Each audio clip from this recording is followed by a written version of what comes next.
नमस्कार दोस्तों, Indian civil servant के यूट्यूब चैनल पर आप सभी का स्वागत है।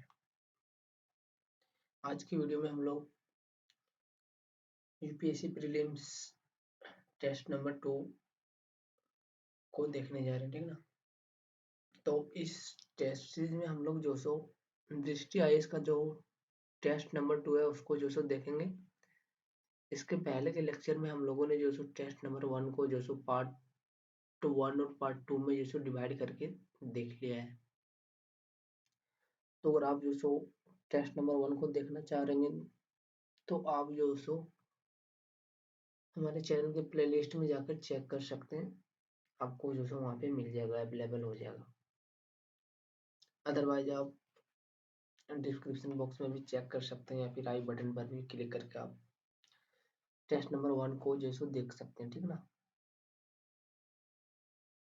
तो आज जो सो हम लोग दृष्टि आइज का जो प्रीलिम्स 2024 के लिए टेस्ट सीरीज नंबर 2 है, उस टेस्ट को जो सो हम लोग आज देखेंगे। बाकी आपको विजन आइज का टेस्ट सीरीज देखना हो तो आपको वो भी जो सो 2 टेस्ट मिल जाएंगे हमारे चैनल पे, तो आप वहाँ से वो भी देख सकते हैं। और अगर आपको किसी भी तरह की पीडीएफ की लिंक चाहिए, ठीक ना, मतलब अगर विजन आइज का या फिर दृष्टि आइज का टेस्ट सीरीज का जो पीडीएफ है 2024 के लिए, उसका अगर पीडीएफ चाहिए तो आप जो सो डिस्क्रिप्शन बॉक्स में जाकर वहाँ से आप चैनल ज्वाइन कर सकते हो। वहाँ पर आपको फ्री में पीडीएफ मिल जाएंगे दृष्टि आइज के भी और अदर इंस्टीट्यूट के भी। जैसे जैसे अदर इंस्टीट्यूट का जो पीडीएफ आएगा, टेस्ट सीरीज आएगा, आपको वहाँ पे अवेलेबल करवा दिया जाएगा। तो अभी फिलहाल वहाँ पे विजन आईएएस और दृष्टि आईएएस का चल रहा है, तो आपको वहाँ पे 2 कोचिंग का मिल जाएगा। तो चलिए आज हम लोग जो सो टेस्ट नंबर 2 वो देखते हैं।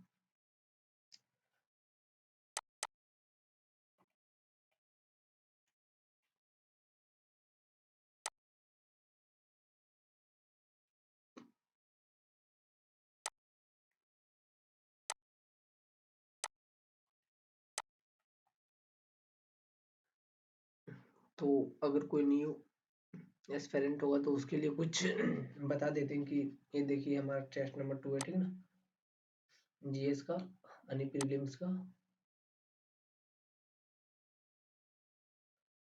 पीटी में 2 पेपर होता है, एक जीएस का और एक सीसेट का, ठीक ना। तो ये पेपर 1 है और पेपर 2 हमारा सीसेट है, तो सीसेट का भी टेस्ट सीरीज नहीं चल रहा, ठीक ना। तो ये हमारा जीएस का टेस्ट सीरीज है, आप देख सकते हैं। अगर आपको इससे रिलेटेड कुछ पढ़ना है तो आप पढ़ भी सकते हैं, ठीक ना। तो हम लोग जो सो इसको पढ़ने में टाइम वेस्ट नहीं करेंगे और सीधा जो सो टेस्ट सीरीज पर जाएंगे, ठीक ना।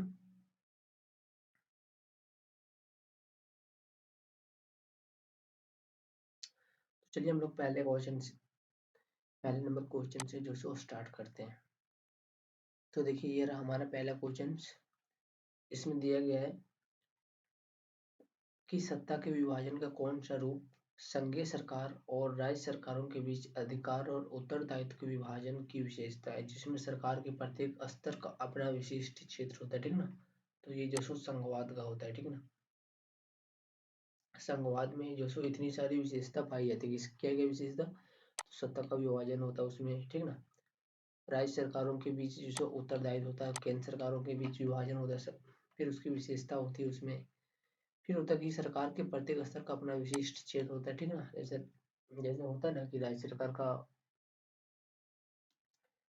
एक होता है कि संघ सूची, एक होता है राज्य सूची, एक होता है कि समवर्ती सूची, ठीक ना। तो उसी तरह यहाँ पे बोल रहा है कि जिसमें राज्य सरकार की जो प्रत्येक स्तर का अपना विशिष्ट क्षेत्र होता है, तो वो जो संघवाद में होता है, ठीक ना। अब चलिए सेकंड नंबर क्वेश्चन पे चलते हैं। तो देखिए सेकंड नंबर क्वेश्चन में बोल रहा है अनुसूचित भाषाओं के संदर्भ में निम्नलिखित कथनों पर विचार कीजिए, ठीक है। हम देखिए यहाँ पे 3 कथन हम लोगों को दिया गया है और यहाँ ये बोल रहा है उपयुक्त कथन में से कितने सही है, ठीक है ना। कितने सही हैं, ध्यान से पढ़िएगा। अब देखिए यहाँ पे पहला कथन में बोल रहा है इन्हें भारतीय संविधान की 7वीं अनुसूची के तहत मान्यता दी गई है। फिर बोल रहा है सेकंड नंबर में कि अंग्रेजी को कुल 22 भाषाओं में से एक अनुसूचित भाषा के रूप में मान्यता प्राप्त है। फिर थर्ड नंबर बोल रहा है बोडो डोगरी मैथिली और संस्थाली इस सूची में शामिल की गई नवीनतम भाषाएं हैं, ठीक ना। अब बोल रहा है कि उपयुक्त कथनों में से कितने कथन हमारा यहाँ पे सही है, ठीक ना। तो यहाँ पे पहला कथन में क्या बोला कि इन्हें भारतीय संविधान की 7वीं अनुसूची के तहत जिसको मान्यता दी गई है, ठीक ना।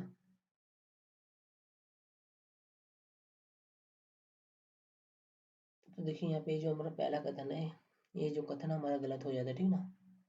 क्योंकि जो भारतीय संविधान का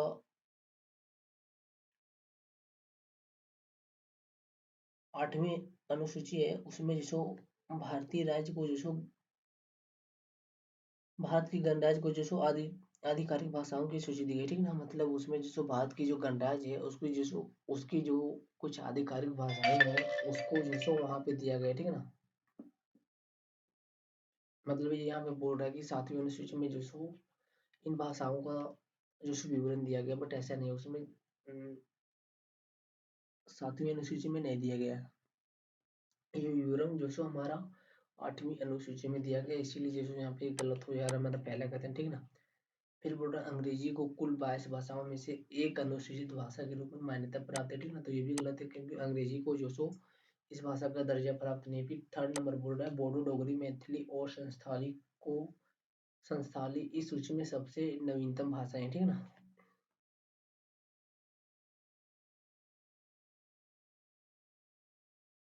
तो देखिए हमारा ये जो थर्ड नंबर का बात बोल रहा है यहाँ पे, ये बिल्कुल सही बोल रहा है, ठीक ना। इसीलिए हमारा यहाँ पे 3 नंबर जो है वो सही हो जाता है, ठीक ना। और इसको 92 संविधान संशोधन, ठीक ना। इसको 92 संविधान संशोधन 2003 द्वारा जोड़ा गया था, ठीक ना। और इसको वर्ष 2024 में लागू भी कर दिया गया था। तो इसलिए यहाँ पे ये सबसे न्यू है। 2004 में इसको लागू भी कर दिया गया था और 2003 में इसमें जोड़ा गया था। फिर थर्ड नंबर देखिए क्या बोल रहा है। थर्ड नंबर में बोल रहा है कि निम्नलिखित कथनों पर विचार कीजिए। इसमें पहला कथन क्या बोल रहा है, बोल रहा है जहाँ सामाजिक अंतर अतिव्यापित होते हैं वहाँ सामाजिक विभाजन होता है, ठीक ना। जहाँ सामाजिक अंतर अतिव्यापित होते हैं वहाँ सामाजिक विभाजन भी होता है। फिर दूसरा बोल रहा है यह संभव है कि एक व्यक्ति की कोई पहचान हो। फिर थर्ड में बोल रहा है सिर्फ भारत जैसे बड़े देशों में ही सामाजिक विभाजन होते हैं। क्या बोल रहा है, सिर्फ भारत जैसे बड़े देशों में ही सामाजिक विभाजन, मतलब सिर्फ भारत का ही बात कर रहे, ठीक ना। ध्यान रखिएगा। फिर बोल रहा है उपयुक्त कथनों में से कितने सही है। फिर यहाँ पे आ गया कि कितने कथन सही है, ये यहाँ पे पूछ रहा है। तो देखिए इसमें जो हमारा यहाँ पहला कथन दिया है कि जहाँ सामाजिक अंतर अति व्याप्त होते हैं, ठीक ना, बहुत पैमाने पे होते हैं वहाँ सामाजिक विभाजन भी होता है। तो ये बात बिल्कुल सही है कि जहाँ ज्यादा अति व्यापक होगा वहाँ पे समाज का विभाजन भी होगा। फिर दूसरा बोल रहा है संभव है कि एक व्यक्ति की कई पहचान हो। क्या बोल रहा है कि यह संभव कि एक व्यक्ति की कई पहचान भी हो सकता है, ठीक ना।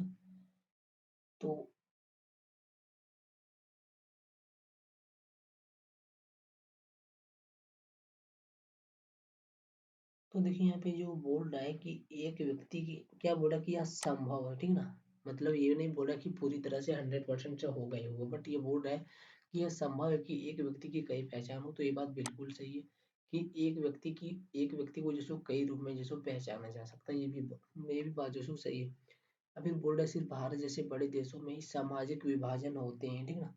तो देखिए यहाँ पे लिखा कि सिर्फ भारत, तो यहाँ पे ये बात गलत हो जाता है, ठीक ना। सिर्फ भारत ही एक ऐसा अकेला देश नहीं जिसमें ऐसा होता है, और भी सारे देश हैं। तो इसलिए कथन गलत हो जा रहा है। तो दो कथन सही हो गया। तो इस तरह से हमारा यहाँ पे थर्ड नंबर में कोड भी सही हो गया, ठीक ना। केवल दो कथन सही होगा, सही है। फिर फोर्थ नंबर में देखिए क्या बोल रहा है, निम्नलिखित कथनों पर विचार कीजिए। इसमें दिया गया कथन दो और कथन 1 और कथन 2 बोल रहा है। पहले कथन में देखिए क्या बोल रहा है भारत के राज्यों के लिए कोई आपराधिक धर्म नहीं, ठीक है, कोई आधिकारिक धर्म नहीं है, पहला कथन बोल रहा है। फिर दूसरा कथन बोल रहा है भारतीय संविधान धर्म के आधार पर भेदभाव पर प्रतिबंध लगाता है। दूसरा कथन बोल रहा है, ठीक है ना। अब देखिए यहाँ पे क्या पूछ रहा है हम लोगों से, तो बोल रहा है उपयुक्त कथनों के संबंध में निम्नलिखित में से कौन सा सही है, ठीक है ना। मतलब जो दो कथन दिया गया है हम लोगों को, उनमें से कौन सा कथन जो सो सही है।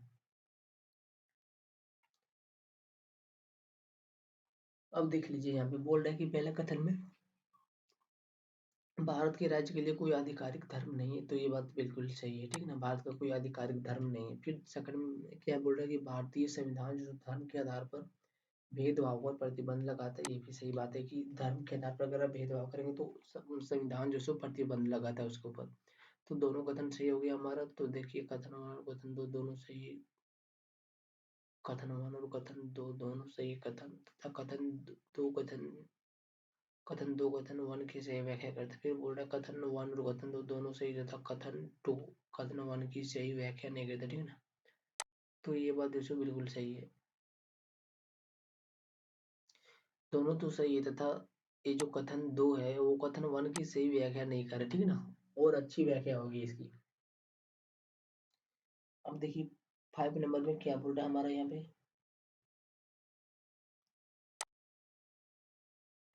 बोल रहा सांप्रदायिक राजनीति के अर्थ के संदर्भ में निम्नलिखित कथनों पर विचार कीजिए। पहले कथन में बोल रहा है यह एक धर्म को दूसरे धर्म से श्रेष्ठ होने की भावना को बढ़ावा देता है, ठीक है ना। क्या बोल रहा है, यह एक धर्म को दूसरे धर्म से श्रेष्ठ होने की भावना को बढ़ावा देता है। फिर सेकंड नंबर में बोल रहा है विभिन्न धर्मों के लोग समान नागरिक के रूप में सद्भाव के साथ रह सकते हैं। फिर थर्ड में बोल रहा है किसी विशेष धर्म के अनुयायी एक समुदाय का गठन करते हैं, ठीक है ना। फोर में बोल रहा है एक धार्मिक समूह का दूसरे पर प्रभुत्व स्थापित करने के लिए राज्य की शक्ति का उपयोग किया जा सकता है। अब बोल रहा है उपयुक्त कथनों में से कितने कथन सही है, ठीक है ना। तो देखिए यहाँ पर जितने भी सारे कथन दे दिए हैं, लगभग जो सो सारे डीपीएसपी से रिलेटेड है, ठीक ना। अब चलिए हम लोग चेक करते हैं कि कौन सा कथन जो सो सही है।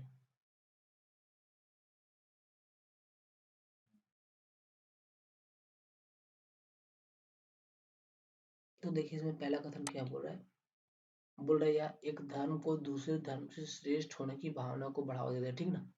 मतलब एक धर्म को दूसरे धर्म से श्रेष्ठ होने की भावना को बढ़ावा देता है, तो ये बात तो बिल्कुल सही है सांप्रदायिक राजनीति में।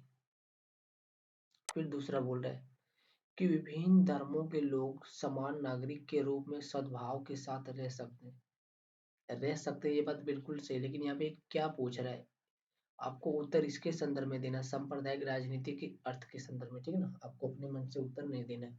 तो सांप्रदायिक राजनीति का मतलब ये नहीं होता है कि विभिन्न धर्मों के लोग जो सो समान नागरिक के रूप में सद्भाव के साथ रह सकते हैं, ठीक है ना।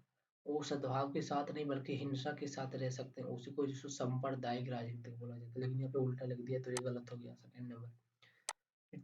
थर्ड नंबर क्या बोल रहा है, सो देखिए बोल रहा है किसी विशेष धर्म के अनुयायी एक समुदाय का गठन करते हैं, ठीक है ना। क्या बोल रहा है किसी विशेष धर्म के अनुयायी एक समुदाय का गठन करते हैं, तो ये बात बिल्कुल सही कि राजनीति में यही होता है कि किसी विशेष धर्म का अनुयायी फिर किसी एक धर्म का जो अनुयायी है या फिर जो किसी एक धर्म का लीडर है, नेता है, उसका ने जो उसका संगठन है वो जो सो एक समुदाय का गठन करता है, तो ये बात बिल्कुल सही है। अब फोर में देखिए क्या बोल रहा है, सो फोर में बोल रहा है कि एक धार्मिक समूह को दूसरे पर प्रभुत्व स्थापित करने के लिए राज्य की शक्ति का उपयोग किया जा सकता है, तो ये भी जो सो सांप्रदायिक राजनीति का मतलब होता है। तो यहाँ पे देखिए सिर्फ सेकंड नंबर गलत हो गया, मतलब एक तीन चार तीन कथन जो सो हमारा यहाँ पे सही हो गया। तो बोल रहा है उपयुक्त कथनों में से कितने सही है, ठीक है ना। तो यहाँ पे तीन कथन सही हो गया, तो इस तरह से हमारा कोड सी जो सो सही हो गया। फिर 6 नंबर देखिए क्या बोल रहा है, सो बोल रहा है निम्नलिखित कथनों पर विचार कीजिए। बोल रहा लोकतंत्र जन संघर्षों से विकसित होता है, ठीक ना। किससे, लोकतंत्र जो सो जन संघर्ष यानी लोगों के संघर्ष से विकसित होता है, तो बिल्कुल सही है। फिर दूसरा बोल रहा है लोकतंत्र संघर्ष का समाधान जन लामबंदी से होता है, ठीक ना। लोकतांत्रिक संघर्ष का समाधान, ठीक ना, लोकतांत्रिक संघर्ष का समाधान जन लामबंदी से होता है, ठीक ना। जन लामबंदी से होता है तो सही है। फिर बोल रहा उपयुक्त कथनों में से कौन से सही, तो दोनों ही सही है। फिर 7 नंबर में देखिए क्या बोल रहा है, जो बोल रहा है निम्नलिखित विवरणों पर विचार कीजिए। पहला है चुनाव लड़ना, जनमत निर्माण, सरकार बनाना और चलाना। फिर बोल रहा है विपक्षी दलों की भूमिका। बोल रहा है लोकतंत्र में राजनीतिक दल द्वारा उपयुक्त में से कितने कार्य किए जाते हैं, ठीक ना। किसमें बोल रहा है, लोकतंत्र में, और किसके द्वारा, राजनीतिक दल द्वारा।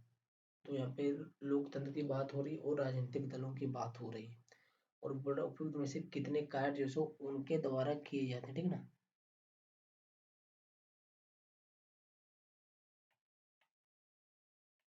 तो देखिए बोल रहा है कि राजनीतिक दल द्वारा, तो देखिए वो चुनाव तो लड़ते हैं, ठीक ना। वो चुनाव तो लड़ते ही हैं, तो यहाँ पे इसीलिए जब वो चुनाव लड़ते हैं तो वो पहला कथन क्या हो गया कि बिल्कुल सही हो गया। पूरा जनमत का निर्माण करना, ठीक ना। जनमत का मतलब हो गया कि जनता के द्वारा जो सो अपने मतों का निर्माण करना, ठीक ना। तो जनता जो सो मतों का निर्माण वोट देती, तो क्यों देती, ताकि जो सो वो किसी राजनीतिक दल को जो सो चुन सके, ठीक ना। इसीलिए बोल रहा है कि जनमत निर्माण करना, ठीक ना। जनता के वोटों का जो सो निर्माण करती राजनीतिक दल, तो ये भी सही बात है कि निर्माण करती। फिर बोल रहा है सरकार बनाना और चलाना, ठीक ना। तो ये भी सही बात है कि वो सरकार बनाती भी है और चलाती भी है। फिर बोल रहे कि विपक्षी दलों की भी भूमिका निभाती, तो ये भी बात है। जो दल जीत जाता है वो सरकार बनाता है और चलाता है, और जो दल जो सो हार जाता है वो जो सो विपक्षी दलों की भूमिका निभाता है, ठीक ना। तो इसलिए जो सो यहाँ पे चारों कथन सही हो गए, तो यहाँ पे कूट डी हमारा सही हो गया, ठीक है। अब देखिए हमारा यहाँ पे 8 नंबर में क्या बोल रहा है सो। तो देखिए 8 नंबर में बोल रहा है निम्नलिखित में से कौन सा राष्ट्रीय राजनीतिक दल नहीं है, ठीक ना। क्या बोल रहा है, राष्ट्रीय राजनीतिक दल नहीं है, ठीक ना। नहीं है बात कर रहा है, ये नहीं बोल रहा कि है।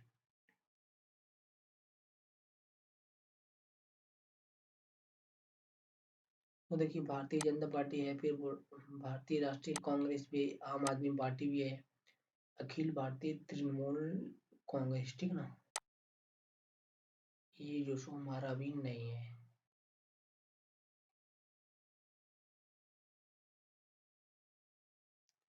तो ये जो सो भी हमारा फिलहाल नहीं है, ठीक ना।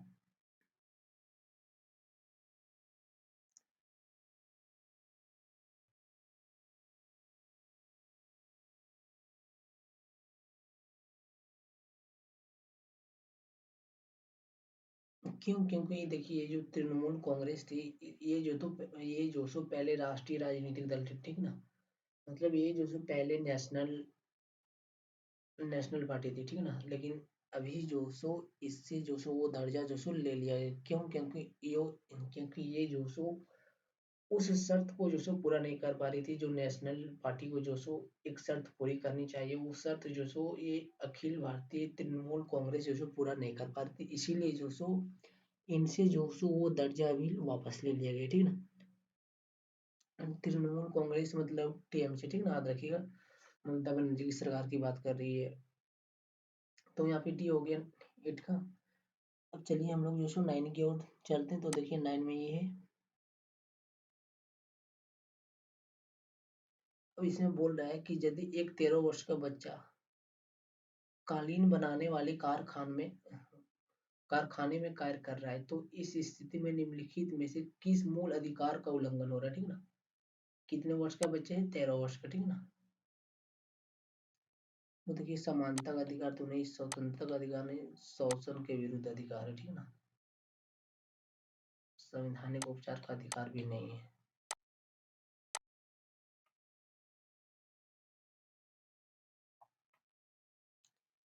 क्यों, क्योंकि देखिए शोषण के विरुद्ध अधिकार जो है वो जो सो संविधान में जो सो मानव दुर्व्यवहार हो गया, और जो जबरन श्रम हो गया, और जो 14 वर्ष से कम आयु के बालकों को जो सो रोजगार और प्रतिबंध पर लगाया जाता है, उनकी बात करता है, ठीक ना। लेकिन यहाँ पे ये बोल रहा है 13 वर्ष का बच्चा, अगर यानी 14 वर्ष से कम का ही बच्चा है, तो जनरली वो जो है शोषण के विरुद्ध अधिकार से उल्लंघन हो रहा है। फिर 10 नंबर में देखिए क्या बोल रहा है इसमें। तो देखिए 30 नंबर में बोल रहा है निम्नलिखित विवरणों पर विचार कीजिए।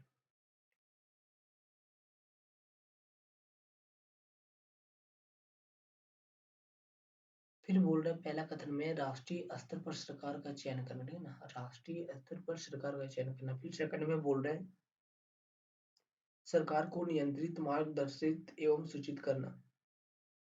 फिर थर्ड में बोल रहा है विधि निर्माण करना।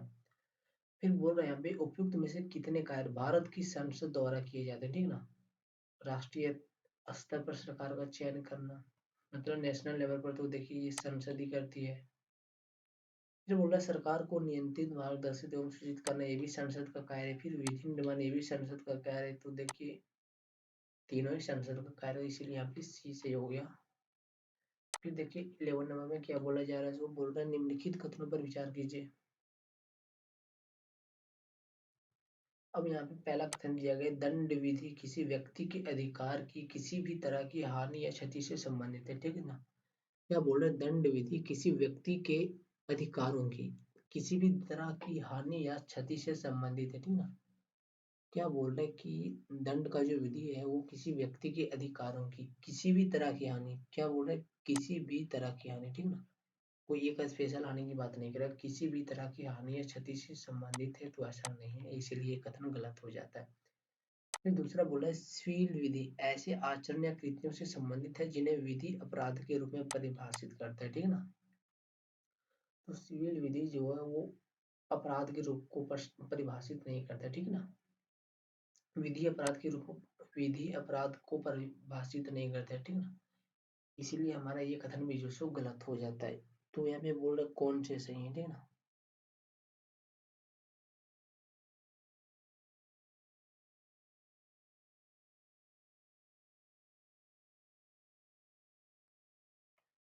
अगर बोलेंगे कि ये जो सिविल विधि है ऐसे विधि अपराध को परिभाषित, यहाँ पे क्या बोला है सिविल विधि ऐसे आचरण या कृत्यों से संबंधित है जिन्हें विधि अपराध के रूप में परिभाषित करती है। तो हमने बोला कि ये जो सिविल विधि है वो विधि अपराध को परिभाषित नहीं करती, ठीक है ना। तो किसको परिभाषित करती है, तो देखिए ये जो सो ऐसे अधिकारों को जो परिभाषित करती है जिनका संबंध जो सो लगभग जो सो मतलब जनरल जो सो इसका संबंध जो सो अधिकारों की किसी तरह की हानि से होती है, ठीक है ना। हानि मतलब हानि या चोट से, जैसे होता है ना कि किसी ने किसी के जमीन पर कब्जा कर लिया, ठीक है ना। किसी ने किसी के घर पे कब्जा कर लिया, किसी ने किराए के मामले में कुछ उल्टा सीधा हो गया, ठीक है ना। तो इन सब से रिलेटेड मामला मतलब जिनमें जो सो लगभग जो सो जुर्माना से काम चलाया जाता है, ठीक है ना, तो वो जो सो सिविल मामला कहा जाता है। और जो ये दंड विधि होता है इसमें जो सो बाहरी जो सो मतलब बड़े बड़े अपराधों को जो सो शामिल किया जाता है, ठीक है ना। जैसे अगर बोलेंगे तो हो गया चोरी हो गया, हत्या हो गया, डकैती हो गया, रेप हो गया, दहेज हो गया, ठीक ना। इन सब से रिलेटेड जो सो दंड विधि में आते हैं। तो इसीलिए यहाँ पे दोनों कथन गलत है हमारा, तो डी हो गया इसका विकल्प की ना तो एक ही सही है ना ही दो ही सही है। फिर 12 में देखिए क्या बोल रहा है सो 12 में बोल रहा है कि ओल्गा टेलिस बनाम बॉम्बे म्युनिसिपल कॉरपोरेशन का मामला संबंधित है, ठीक है ना। तो देखिए ये मामला जो सो हमारा जीवन के अधिकार के भाग के रूप में जीविकोपार्जन के अधिकार को मान्यता देता है, इससे संबंधित है, ठीक है ना। तो ये मामला जो सो हमारा इन्हीं से संबंधित है। और इसको जो सो ओल्गा टेनिस बनाम ये जो बॉम्बे नगर निगम है उन्होंने जो सो इस निर्णय को जो सो जीविकोपार्जन अधिकार के रूप में हिस्से के रूप में जो सो इसको स्थापित किया था, ठीक ना। कब किया था, तो ये जो सो वर्ष 1985 में किया गया था। तो इसीलिए यहाँ पे कथन ये सही हो गया। फिर देखिए 13 नंबर में क्या बोल रहे सो 13 नंबर में बोल रहा है निम्नलिखित पर विचार कीजिए। पहला है धर्म है, मूलवंश, जाति, लिंग, जन्म, योग्यता। फिर बोल रहा है संविधान के अनुच्छेद 15 के तहत उपयुक्त में से कितने प्रकार के भेदभाव जो सो निषिद्ध है, ठीक ना, मतलब मना किया गया है। कितने प्रकार के भेदभाव को जो सो मना किया गया है। तो देखिए यहाँ पे जो संविधान है उन्होंने जो सो अनुच्छेद 15 के तहत जो सो धर्म हो गया, मूलवंश हो गया, जाति हो गया, लिंग हो गया, जन्म हो गया, स्थान के आधार पर जिसको भेदभाव को जिसको निषिद्ध करते हैं, ठीक है ना। और जो केवल शब्द का प्रयोग है वह दर्शाता है कि जो अन्य आधारों पर जो भेदभाव है वो निषिद्ध नहीं होगा, ठीक है ना। तो इसीलिए जो सो हमारे यहाँ पे विकल्प डी जो सो राइट हो जाता है, ठीक है ना, कि केवल 5 धर्म, मूलवंश, जाति, लिंग, जन्म स्थान, ठीक है ना, योग्यता के आधार पर वो बात नहीं करता है। फिर 14 नंबर में देखिए क्या बोल रहे हैं, सो बोल रहे हैं निम्नलिखित कथनों पर विचार कीजिए। पहला कथन दिया गया और दूसरा कथन यहाँ पे दिया गया, मतलब यहाँ पे दो कथन जो सो दिया गया है और दोनों कथन में जो सो आपको यहाँ पे इसके ऊपर जो सो क्वेश्चंस को बनाया गया। फिर देखिए पहला कथन में क्या बोल रहे हैं, सो तो देखिए पहला कथन में बोल रहा है कि सरकार का लोकतांत्रिक स्वरूप निर्णय लेने की गुणवत्ता में सुधार करता है। अब देखिए बोल रहा है कि सरकार का लोकतांत्रिक स्वरूप, ठीक ना, निर्णय लेने की गुणवत्ता में सुधार करता है, तो ये बात सही है कि वो जब लोकतांत्रिक होगा तो उसकी गुणवत्ता में सुधार ही होगा निर्णय लेने में, ठीक ना। जब वो क्या बोलते हैं राजतंत्र होगा या फिर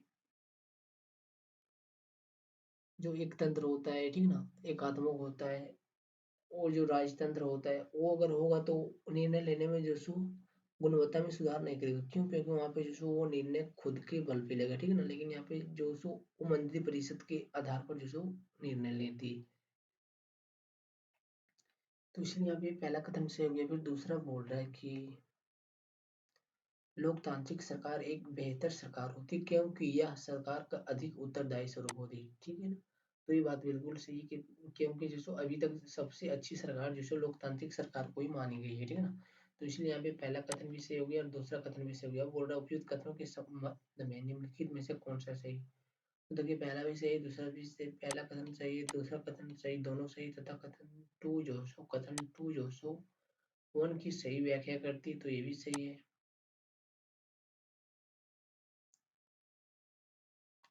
फिर 15 नंबर में देखिए क्या बोल रहा है, सो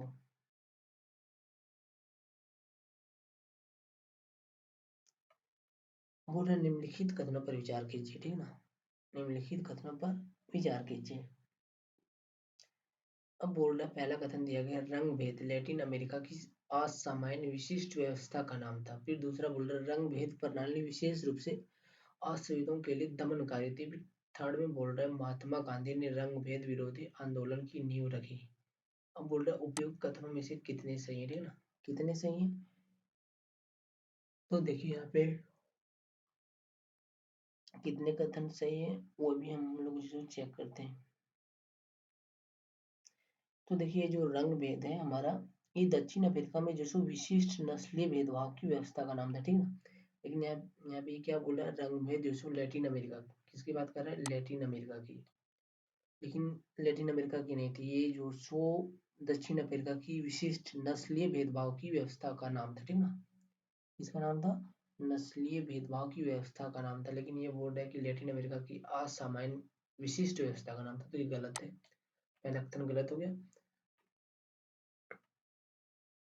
अब यहाँ पे दूसरा बोल रहा है कि रंग भेद प्रणाली विशेष रूप से असुविधाओं के लिए दमनकारी थी, तो ये बात बिल्कुल सही थी।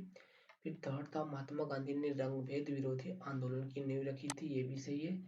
तो 2 और 3 सही है हमारा, तो दो कथन सही हो गया, तो इस तरह से कुट भी सही हो गया। फिर देखिए 16 नंबर में क्या बोल रहा है, सो तो देखिए 16 नंबर में बोल रहा है वित्तीय कार्रवाई, ठीक ना, वित्तीय कार्रवाई कार्य बल FATF, ठीक है ना, FATF के संदर्भ में निम्नलिखित कथनों पर विचार कीजिए। तो यहाँ पे पहला कथन बोला जा रहा है कि यह वैश्विक धन संशोधन और आतंकवादी वित्त पोषण निगरानी करता संस्था, ठीक है ना। ये जो FATF है वो जिसको क्या बोल रहा है, या वैश्विक धन संशोधन और आतंकवादी वित्त पोषण निगरानी करता संस्थान है, तो ये बात बिल्कुल सही है।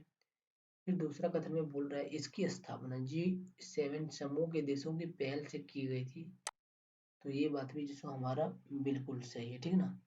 फिर यहाँ पे बोल रहा है इसका सचिवालय पेरिस में आर्थिक सहयोग और विकास संगठन ओईसीडी मुख्यालय में स्थित है। ये भी बात सही है। इसका संगठन जो सो ओईसीडी में जो सो स्थित है। फिर बोल रहा है उपयुक्त में से कितने कथन सही, तो तीनों कथन सही, तो विकल्प सी सही हो गया। फिर 70 नंबर में देखिए क्या बोल रहा है कि कभी कभी समाचारों में करीस गैस क्षेत्र का उल्लेख मिलता है, ठीक ना, तो यह संबंधित है। ये जो करीस गैस क्षेत्र है, ये जो संबंध है वो किससे संबंधित है, ठीक ना, तो ये यहाँ पे पूछा जा रहा है। तो देखिए ये जो जनरली हमारा करीस गैस है, ये जो सो पूर्वी भूमध्य सागर में स्थित एक इजरायली प्राकृतिक गैस भंडार है, ठीक ना। क्या है ये पूर्वी भूमध्य सागर में जो इजराइल में जो एक प्राकृतिक गैस का भंडार है, वो इस, स्थित एक प्राकृतिक गैस का भंडार है, ठीक ना। और यह जो सो लेविधान और तामार गैस क्षेत्रों के समीप स्थित है, ठीक ना, किसके समीप है, तो यह जो सो लेविधान और तामार गैस क्षेत्रों के बीच गैस क्षेत्रों के समीप स्थित है, ठीक ना, मतलब उसके निकट स्थित है। तो ये किससे संबंधित तो यहाँ पे ये देखिए 17 का जो सो हमारा इजराइल से संबंधित है, ठीक ना। फिर 18 नंबर में बोल रहा है राष्ट्रीय जनसंख्या रजिस्टर एनपीआर के संदर्भ में निम्नलिखित कथनों पर विचार कीजिए। अब यहाँ पे ये बोल रहा है, पहला कथन दिया गया है, यह एक डेटाबेस है जिसमें देश के सभी सामान्य निवासियों, भारतीय नागरिकों और विदेशी नागरिकों दोनों की सूची शामिल है। किसमें, एनपीआर में, तो ये बिल्कुल सही कि इसमें जो दोनों को ऐड किया गया। फिर सेकंड में बोल रहा है भारत के प्रत्येक सामान्य निवासी के लिए, क्या बोल रहा है, भारत के प्रत्येक सामान्य निवासी के लिए एनपीआर में पंजीकरण कराना स्वैच्छिक है, ठीक है ना। क्या बोल रहा है कि जो पंजीकरण कराना है उसको जो स्वैच्छिक है, ये नहीं कि बाध्यकारी है, यहाँ पे ऐसा लिखा गया है।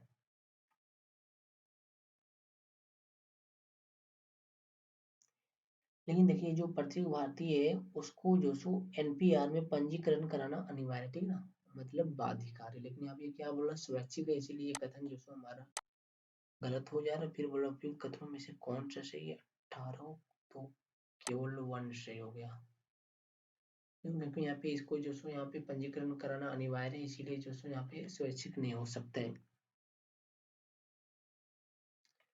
अब 19 नंबर में चलते हैं हम लोग।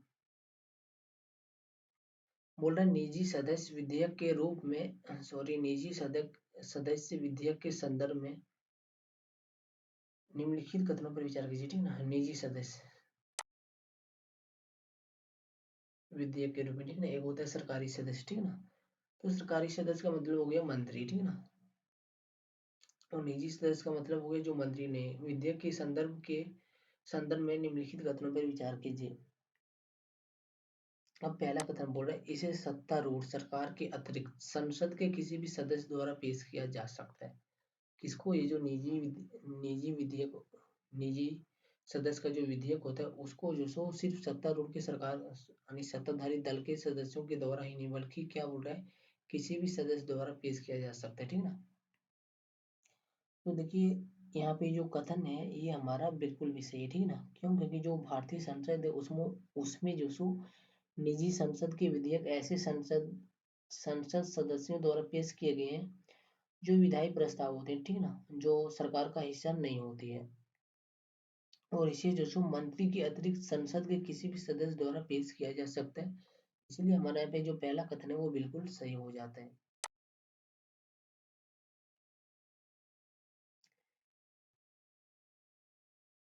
फिर सेकंड नंबर में बोल रहा है, क्या बोल रहा है, सो देखिए यहाँ पे बोल रहा है कि इसे संसद में पेश करने के लिए 1 माह के नोटिस की आवश्यकता होती है, ठीक ना, तो ये बात जो सो बिल्कुल सही है कि इसको जो सो अगर कोई भी संसद पेश करेगा तो उसके लिए जो सो 1 माह की पूर्व नोटिस की आवश्यकता होती है।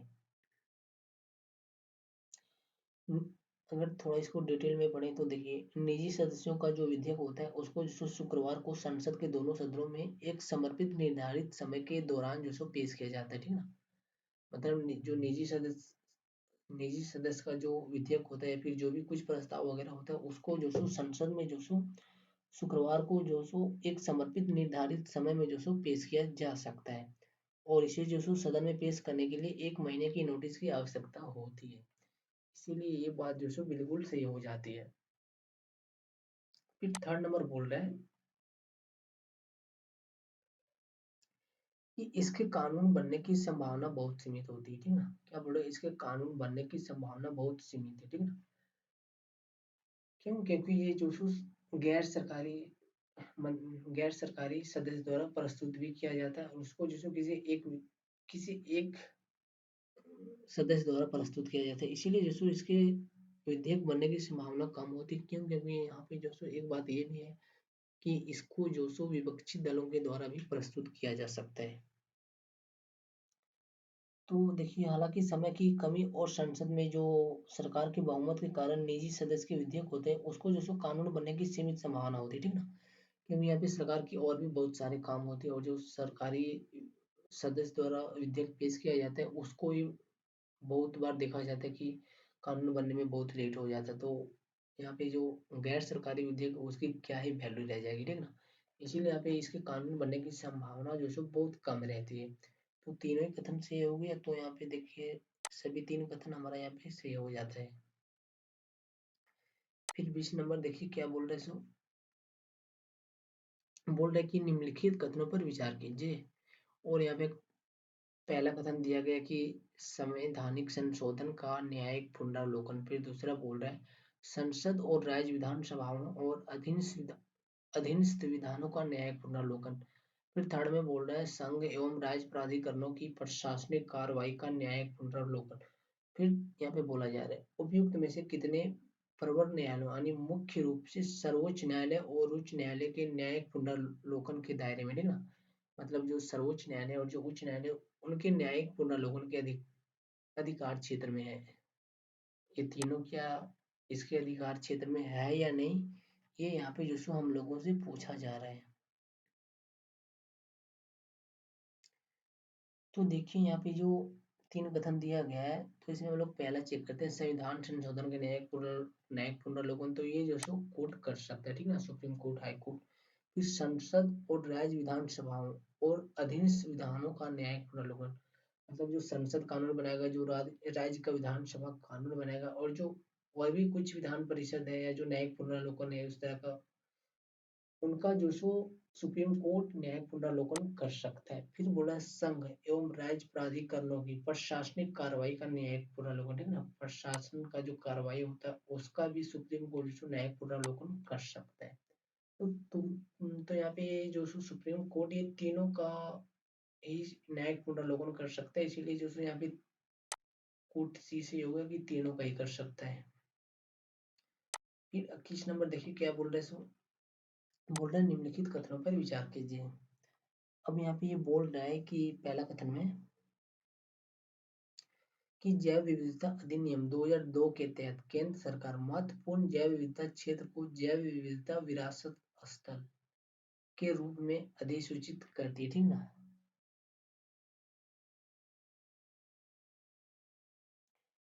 तो देखिए यहाँ पे जो विधिक प्रावधान जैव विविधता अधिनियम 2002 है, उसकी धारा जो 37 है, उसके 37 धारा 1 के अनुसार राज्य सरकार जो समय समय पर स्थानीय निकायों के परामर्श से जो इन अधिनियमों के तहत जो जैव विविधता मुक्त के क्षेत्र के अधिकार राजपत्र में जो अधिसूचित कर सकती है, ठीक ना। इसीलिए यहाँ पे पहला कथन जो गलत हो जा रहा है, ठीक ना।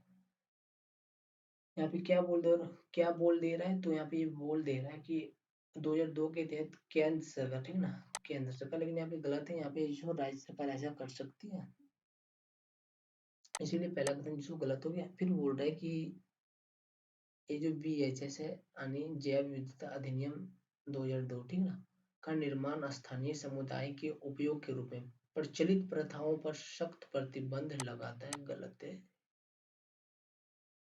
तो देखिए यहाँ पे बोल रहा है कि कितने कथन सही, तो देखिए दोनों गलत हो गए, तो कौन से सही है, तो एक भी सही नहीं है।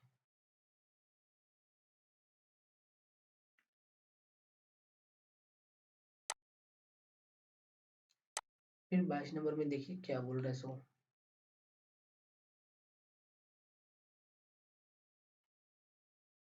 यहाँ पे बोल रहा है जलवायु परिवर्तन पर संयुक्त राष्ट्र फ्रेमवर्क कन्वेंशन UNFCCC के संदर्भ में निम्नलिखित कथनों पर विचार कीजिए।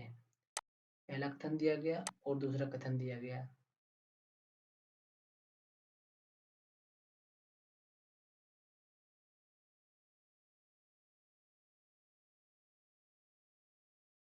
तो यहाँ पे पहला कथन क्या बोल रहा है कि भारत ने मिस्र के शर्म अल शेख में आयोजित कॉन्फ्रेंस ऑफ पार्टीज COP27 में अपने नेट जीरो लक्ष्य 2027 की घोषणा की है। गलत है, ठीक ना। क्यों? क्योंकि यहाँ पे जो प्रधानमंत्री जो है उन्होंने जो सो वर्ष 2021, ठीक ना, ग्लासको ब्रिटेन के एक शहर में जो सो COP26 में जो सो 2027 तक नेट जीरो लक्ष्य की घोषणा की थी, ठीक ना। यहाँ पे क्या बोल रहा है कि भारत ने जो मिस्र के शर्म अल शेख में, तो ये बात गलत है, यहाँ पे नहीं किया था। भारत ने जो सो ग्लासको में किया था, लेकिन यहाँ पे भी टारगेट जो सो 2070 ही था। यहाँ पर भी ये जो सो 2070 ही लिख रहा है, लेकिन यहाँ पे जो COP27 है वहाँ पे जो सो हमारा COP26 था, ठीक ना। और यहाँ पे जो ब्रिटेन का शहर ग्लासगो था। फिर सेकंड बोल रहा है भारत ने COP27 में अपनी दीर्घावधि कम उत्सर्जन विकास रणनीति LT लीड्स प्रस्तुत किए, तो ये बात बिल्कुल सही है। फिर बोल रहा है कौन सा सही, तो पहला सही, पहला गलत है और दूसरा सही है।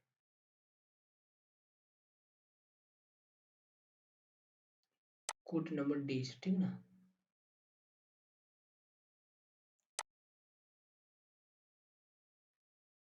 फिर 23 नंबर देखिए क्या बोल रहे हैं इसको। बोल रहे ग्लोबल स्टॉक टेक निम्नलिखित में से किसके संदर्भ में समाचारों में था। पहला कथन दिया गया है कि जलवायु लक्ष्यों को प्राप्त करने में वैश्विक स्तर पर जलवायु कार्रवाई की प्रगति का मूल्यांकन करने, क्या बोल रहा है ग्लोबल स्टॉक टेक। तो जलवायु लक्ष्यों को प्राप्त करने में वैश्विक स्तर पर जलवायु कार्रवाई की प्रगति का मूल्यांकन करना, ये बात बिल्कुल सही है। इसी के लिए ये शब्द जिसो समाचारों में था। फिर 24 देखिए क्या बोल रहे सो। 24 में बोल रहा है कि निम्नलिखित कथनों पर विचार कीजिए। अब यहाँ भी बोल रहा है पहला कथन में कि जलवायु और ऊर्जा सुरक्षा संकट से निपटने के लिए अपतटीय पवन को बढ़ावा देने हेतु अंतरराष्ट्रीय नवीकरणीय ऊर्जा एजेंसी IRENA द्वारा global offshore wind alliance Goa की स्थापना की गई, ठीक ना, यानी GOWA की स्थापना की गई थी। फिर दूसरा बोल रहा है जल निकायों पर पवन की गति अधिक होती है और दिशा में एक समान होती है, परिणाम स्वरूप अपतटीय पवन क्षेत्र प्रति अधिपष्ठात अधि अधिष्ठापित, ठीक ना, अधिष्ठापित क्षमता से अधिक विद्युत उत्पन्न करते हैं। अब बोल रहा है उपयुक्त कथनों में से जो सो यहाँ पे कितने कथन जो सो हमारा सही है, कौन से कथन सही है, ठीक ना। तो देखिए यहाँ पे जो हमारा है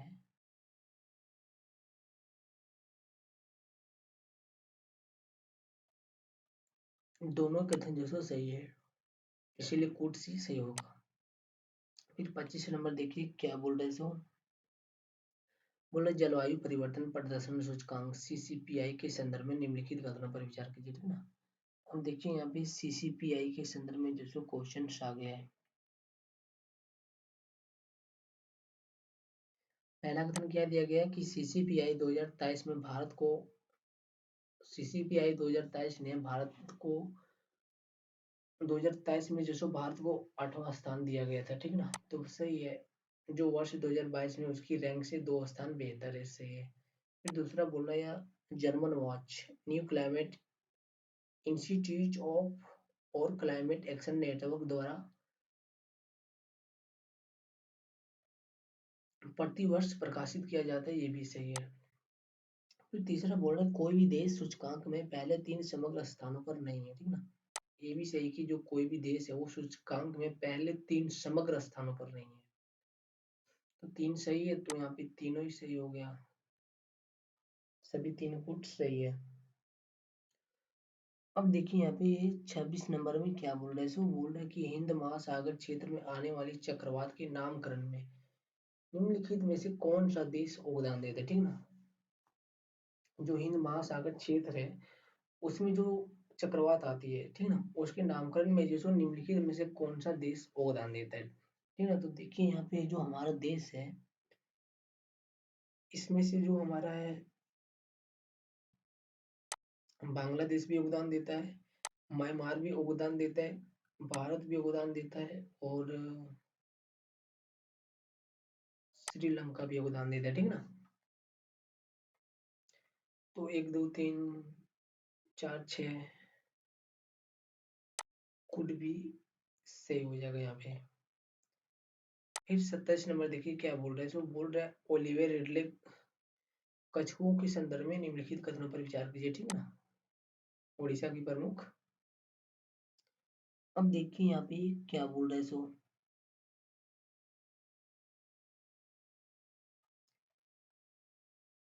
पहला कथन में क्या बोल रहा है कि सभी समुद्री कछुओं की तरह ये भी समुद्री सरीसृप होते हैं, ठीक ना।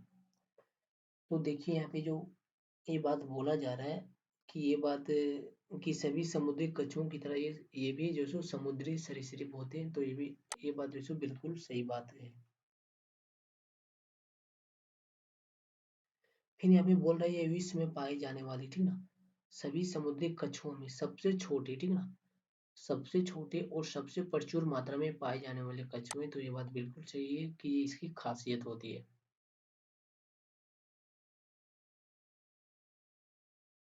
अब यहाँ पे देखिए थर्ड नंबर में क्या बोला जा रहा है, सो बोल रहा है भी अपने अनूठे सामूहिक घोंसले के लिए जाने जाते हैं जिन्हें अलविदा कहा जाता है, जो केवल भारत में ही देखा जाता है, गलत है।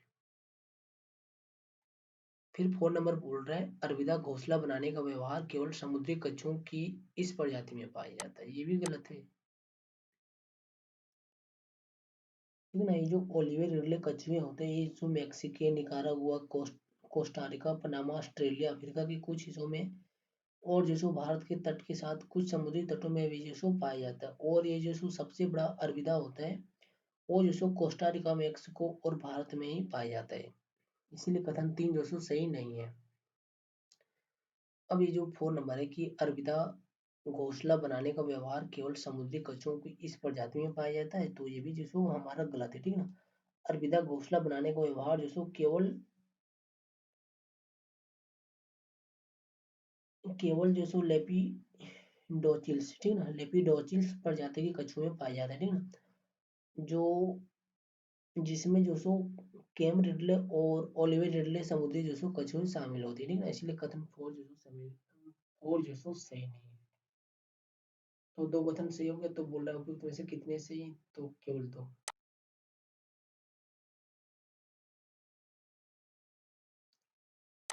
अब 28 नंबर में देखिए क्या बोल रहे, सो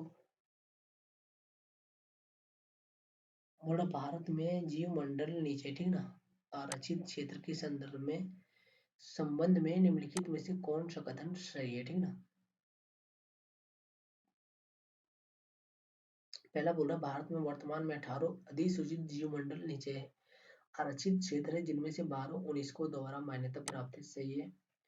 फिर दूसरा बोला सबसे बड़ा जीव मंडल नीचे आरक्षित क्षेत्र यानी गुजरात में कच्छ की खाड़ी है, और सबसे छोटा असम में डिब्रू डिब्रू साइकोवा है, तो ये भी सही है। तो दोनों कथन सही हो गया। फिर 29 नंबर देखिए क्या बोल रहा है, बोला संविधान सभा के संदर्भ में निम्नलिखित कथनों पर विचार कीजिए। अब यहाँ पे जो सो हम लोगों को संविधान सभा के संदर्भ में जो सो सवाल किए जाएंगे, तो देखिए यहाँ पे पहला कथन बोल रहा है कि संविधान सभा के सदस्यों का चुनाव सार्वभौमिक वैश्य मताधिकार अधिकार द्वारा किया गया था, गलत है। संविधान सभा में अनुसूचित जाति का कोई प्रतिनिधित्व नहीं था, ये भी गलत है। इसका चुनाव जो सार्वभौमिक वैश्य मताधिकार पर नहीं किया गया था, और इसमें जो एससी का भी प्रतिनिधित्व था, तो दोनों ही कथन गलत हो जाता है। अब 30 नंबर में देखिए क्या बोल रहा है, सो बोल रहे निम्नलिखित तुकमों पर विचार कीजिए, इधर प्रावधान देंगे और इधर गृहीत दिया गया है। बोल रहा है फर्स्ट पास्ट द पोस्ट प्रणाली, ठीक ना। ये कहाँ पे है, कहाँ से लिया गया, ठीक ना, मतलब कहाँ पे है या फिर कहाँ से है लिया गया। और फिर दूसरा है स्वतंत्रता, समानता और बंधुता के सिद्धांत। फिर थर्ड है न्यायिक पुनरावलोकन की शक्ति। फिर फोर में है सरकार का अर्धसंघीय स्वरूप, ठीक ना। हम यहाँ पे बोल रहे उपयुक्त में से कितने युग्म सही सुमेलित है।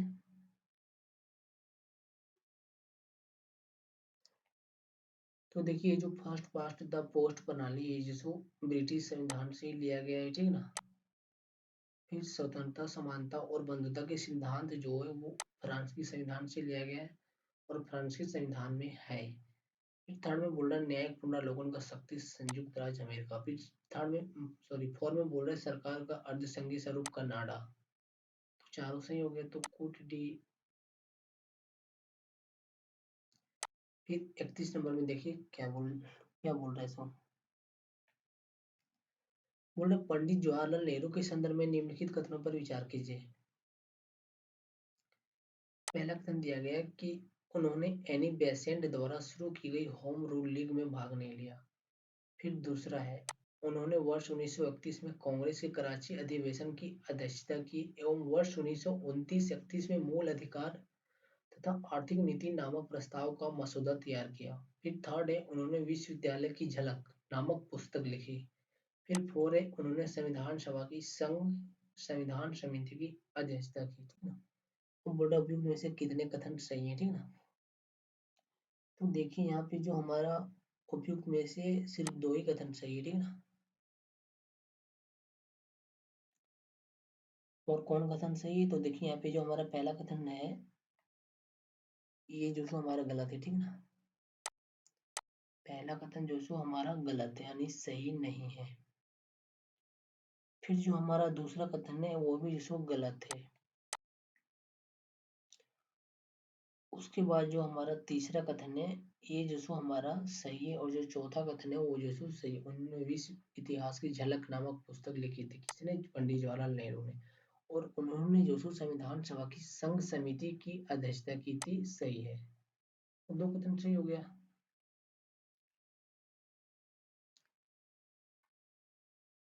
फिर 32 नंबर देखिए क्या बोल रहा है, भारतीय इतिहास के संदर्भ में निम्नलिखित कथनों पर विचार कीजिए, ठीक है।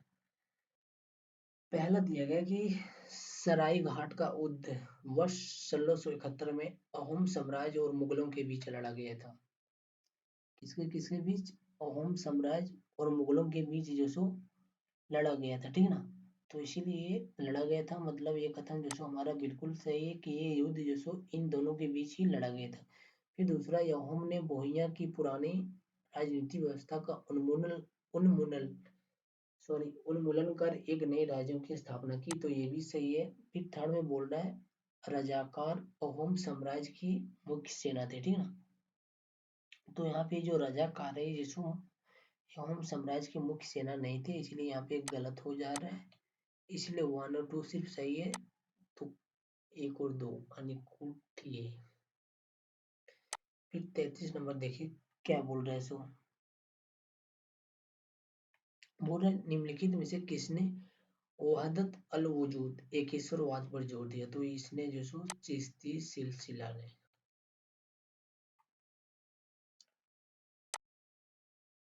फिर 34 नंबर देखिए क्या बोल रहे हैं, बोल रहे हैं निम्नलिखित कूटों पर जो सो विचार करना है। और इसमें जो सो पहला दिया गया झांसी की रानी, सॉरी झांसी दिया गया, सतारा दिया गया, संबलपुर दिया गया, नागपुर दिया गया। फिर बोला वे व्यापक व्यापक सिद्धांत की नीति के माध्यम से इन राज्यों के विलय का सही कालानुक्रम क्या है, ठीक ना। मतलब सबसे पहले जो किस राज्य का विलय किया गया था, इसको जो सो पहले करना है, ठीक ना। तो देखिए यहाँ पे जो हमारा है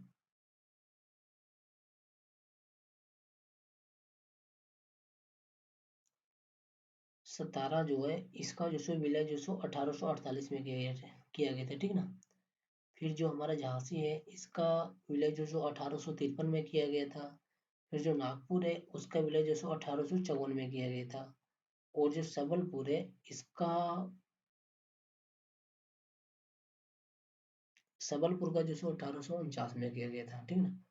तो इस तरह से जो सो हमारा कोट ये जो सो सही हो जाता है।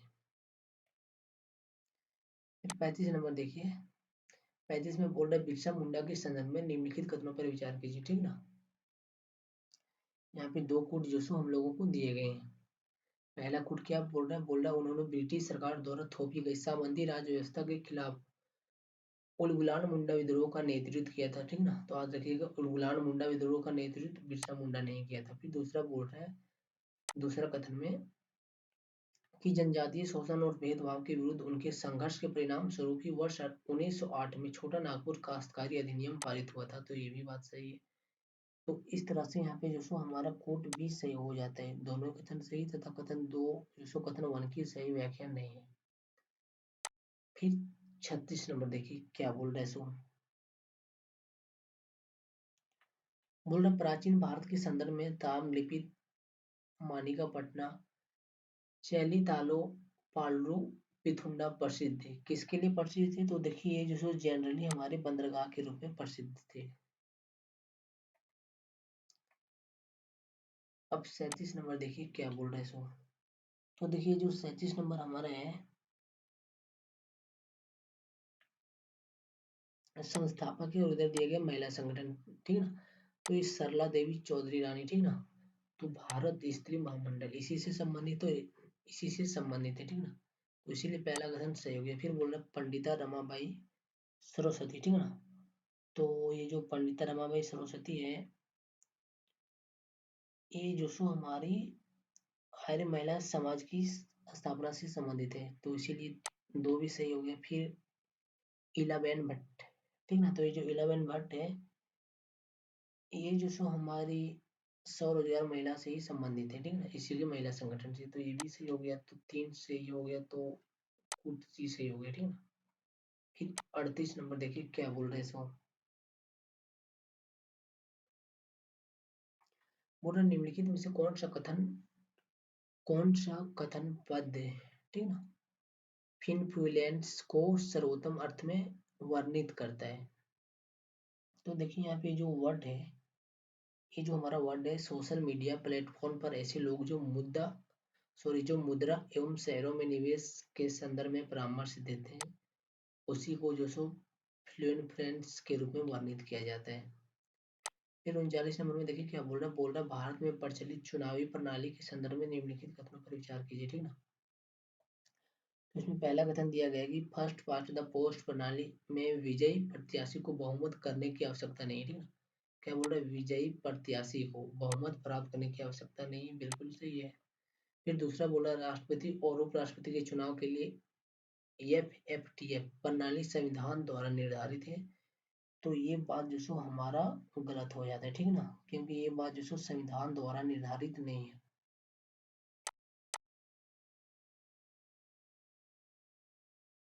फिर थर्ड में क्या बोल रहा है कि भारत द्वारा किसी भी पद के लिए समानुपातिक प्रतिनिधित्व प्रणाली नहीं अपनाई जाती। तो देखिए यहाँ पे जो थर्ड नंबर पर बात किया जा रहा है कि समानुपातिक प्रतिनिधित्व प्रणाली नहीं अपनाया जाता है, ये बात जो सो हमारा गलत हो जाता है, ठीक ना, क्योंकि यहाँ पे हमारे बहुत जगह है जहाँ पे समानुपातिक प्रणाली अपनाई जाती है, ठीक ना। जैसे राष्ट्रपति हो गया, उपराष्ट्रपति हो गया, राज्यसभा तथा विधान परिषद का जो चुनाव होता है उसमें जो सो भी इसी को अपनाया जाता है, तो इसलिए यहाँ पे गलत हो जा रहा है। तो सिर्फ पहला कथन सही हो गया, कौन से सही नहीं है, ठीक ना। तो दो और तीन सही नहीं है, तो कुड भी हो गया, पहला तो सही हो गया हमारा। अब 40 नंबर का देखिए, पहला कथन क्या बोल रहा है कि निम्नलिखित में से कौन सा, सॉरी 40 नंबर में बोल रहा है कि निम्नलिखित में से कौन सा कथन राष्ट्र शब्द की सर्वोत्तम व्याख्या करते हैं, ठीक है। तो देखिए यहाँ पे जो हमारा है राष्ट्र शब्द की सर्वोत्तम व्याख्या, एक कल्पित समुदाय जो एक क्षेत्र के भीतर साझा विश्वास, समान ऐतिहासिक अतीत और साझा राजनीतिक विचारों द्वारा निर्मित होता है, ये जो सो राष्ट्र शब्द की सर्वोत्तम व्याख्या करता है। फिर 41 नंबर में देखिए क्या बोल रहे सो, बोल रहे निम्नलिखित कथनों पर विचार कीजिए। पहला दिया गया global partnership on artificial intelligence को G7 के भीतर विकसित एक विचार की परिणति के रूप में वर्णित किया गया है, सही बात है। फिर दूसरा बोल रहा है इसे वर्ष 2020 में 15 सदस्यों के साथ आरंभ किया गया था, सही है। फिर तीसरा बोल रहा है भारत जीपीएआई का संस्थापक सदस्य, सही है। उपयुक्त में से कितने कथन सही हैं? तीनों से कथन सही है। फिर 42 नंबर देखिए क्या बोला जा रहा है। सो बोल रहे निम्नलिखित कथनों पर विचार कीजिए। पहला कथन दिया गया लोगों में अंधेपन और दृष्टि क्षीणता के मुद्दे पर ध्यान आकर्षित करने के लिए विश्व दृष्टि दिवस मनाया जाता है, सही बात है। फिर वर्ष 2022 का विश्व विषय लव योर आईज, ठीक है ना, लव और आईज था, सही बात है। तो 1 और 2 सही हो गया, कुर्सी सही हो गया। फिर 43 नंबर क्या बोले सो देखिए। बोल रहे विचार कीजिए। पहला कथन दिया गया भारतीय क्षेत्र नेविगेशन उपग्रह प्रणाली IRNSS को भारत के साथ साथ इसकी सीमा से 1800 किलोमीटर तक फैले क्षेत्र में उपयोगकर्ताओं को सटीक वास्तविक समय स्थिति और समय सेवाएं प्रदान करने के लिए डिजाइन जो सो किया गया है, ठीक है ना। तो देखिए यहाँ पे जो कथन है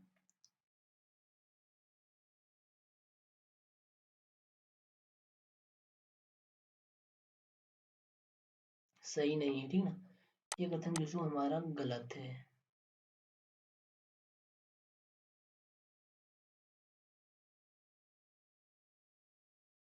फिर दूसरा बोला नेविगेशन प्रणाली में 6 उपग्रह शामिल होते हैं, गलत हो गया।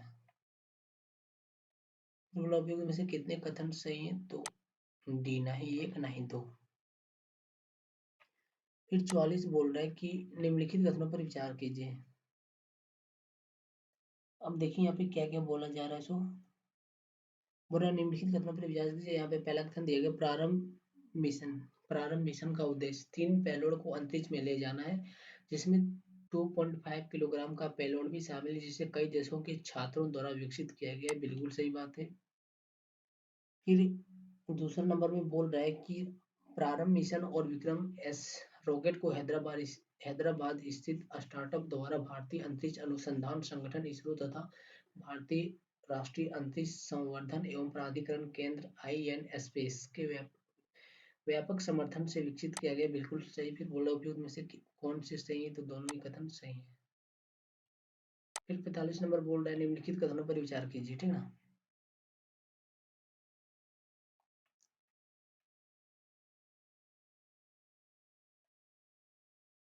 पहला कथन दिया गया जेनो ट्रांसप्लांटेशन में मानव प्राप्तकर्ता में गैर मानव ऊतकों या अंगों का प्रत्यारोपण शामिल है, सही है।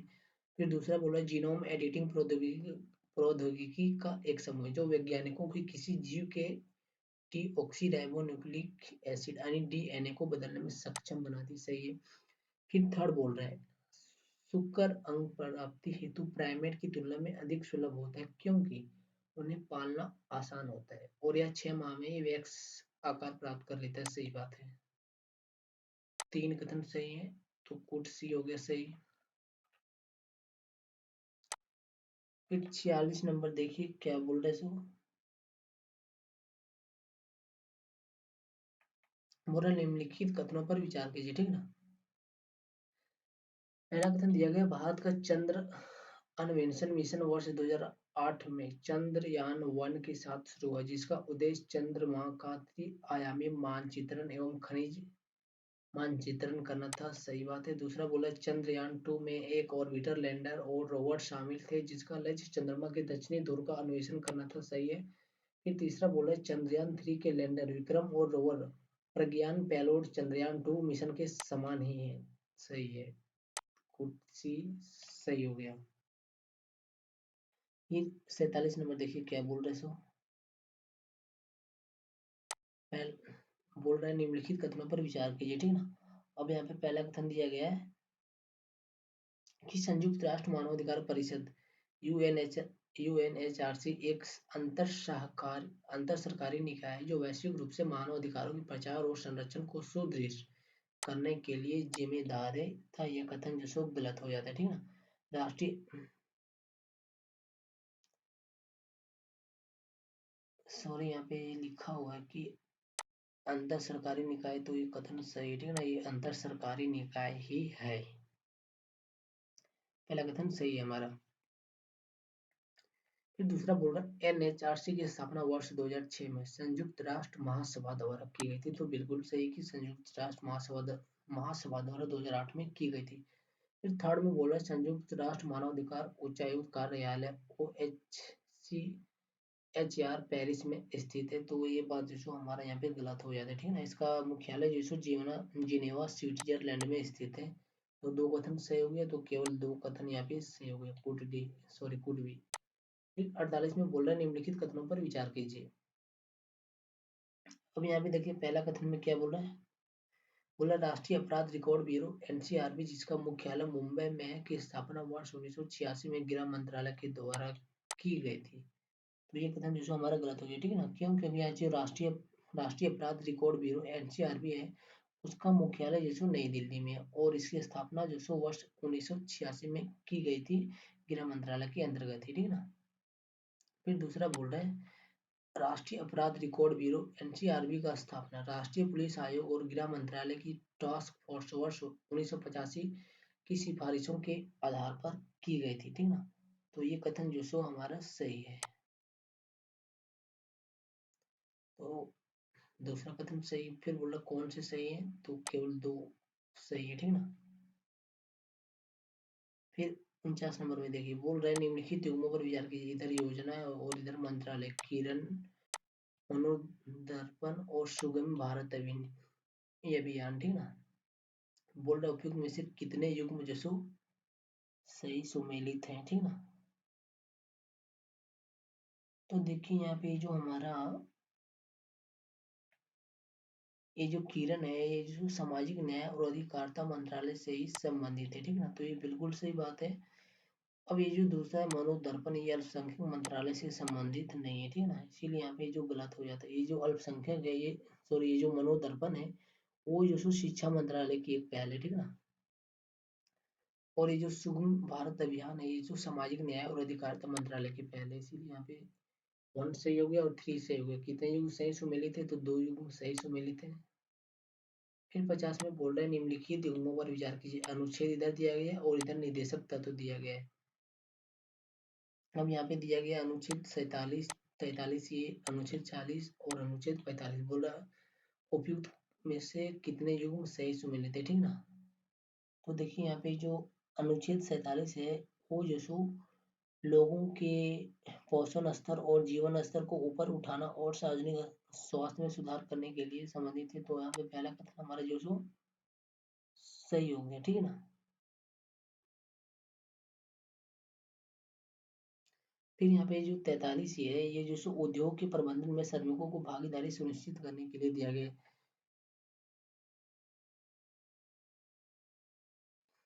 43 ये जो उद्योग के प्रबंधन है उसमें जो श्रमिकों को भागीदारी सुनिश्चित करने के लिए दिया गया। लेकिन यहाँ पे बोल रहा है समान व्यवहार न्याय को प्रोत्साहन देना और गरीबों को निःशुल्क, तो ये गलत हो गया। फिर 43 ये जो सॉरी 43 ये नहीं, 43 ये तो हो गया। 47 तो हम लोगों ने कर लिया, ठीक ना। 43 हो गया और ये गलत हो गया। फिर 40 देखिए क्या बोलते हैं, ग्राम पंचायतों को संगठित करना, ठीक ना। तो ये सही है।